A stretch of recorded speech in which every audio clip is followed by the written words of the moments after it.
Goodwood first saw motor racing between 1948 and 1966. The original racetrack was opened by Lord March's grandfather, Freddie March, and is the inspiration behind today's Festival of Speed.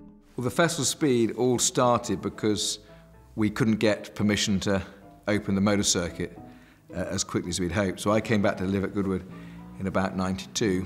But I wanted to see, in the meantime, if there was some way perhaps of just checking how people still felt about Goodwood, whether it still lived in people's hearts and minds as the sort of soul of British motorsport. And that's why we started the Festival of Speed, purely by chance really, in '93.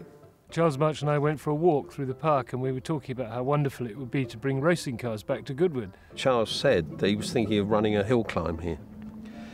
And we said, well, why don't you make it a classic car event? Because we know lots of people who own those sort of cars and we'll pull together an entry for you. And Charles said, oh, great, come down to Goodwood, see me, and we'd talk about it. I received a call from Lord March, said, John, would you come down and talk to me? And he said, I want to open the hill up again. I want to make an event. What do you think? And so I said, well, why not? He said, well, I'm speaking to Stirling as well. I can't remember actually how he talked me into it, to tell you the truth, but I think probably with some nice car to drive or something like that. And if you know him, his personality is fairly persuasive. So he's not the man that you sort of say, no, I don't think I'll bother with it. Charles drove us up here, up from Malcolm Corner, just down here. We drove up and we stopped here and looked around. And he said, yeah, this is what we're going to do. And the RAC have cleared it for use as a hill climb. We said, pardon? And with that, it was all hands on deck, or at least a few hands on deck, to make the event happen. In year one, there was basically a core group of us, about 4 or 5 of us. None of us had had much sleep leading up to it.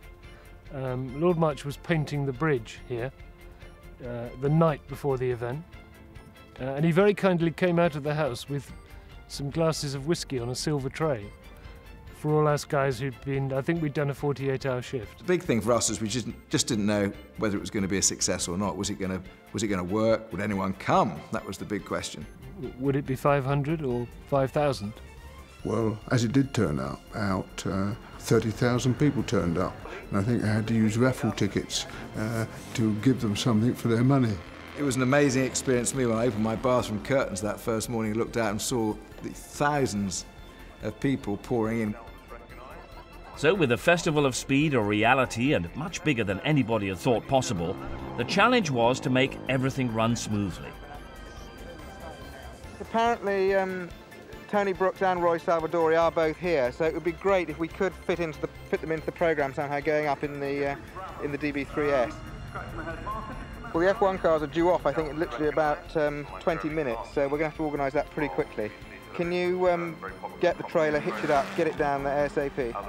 I don't think any of us knew what to expect, really, for the first Festival of Speed. The idea was that I think people that Charles knew would bring their old bangers and would have a little hill climb. I think it exceeded everyone's expectations. It was the start, I suppose, of a new era regarding how you ran historic events. We were thrilled to discover that, you know, Goodwood still meant so much to people and that people were so caught up and enthusiastic about it, and you can sort of say that, you know, the rest is history. Charles March, Goodwood, myself, discovered that we had a tiger by the tail, and we're still chasing that old Tigger now.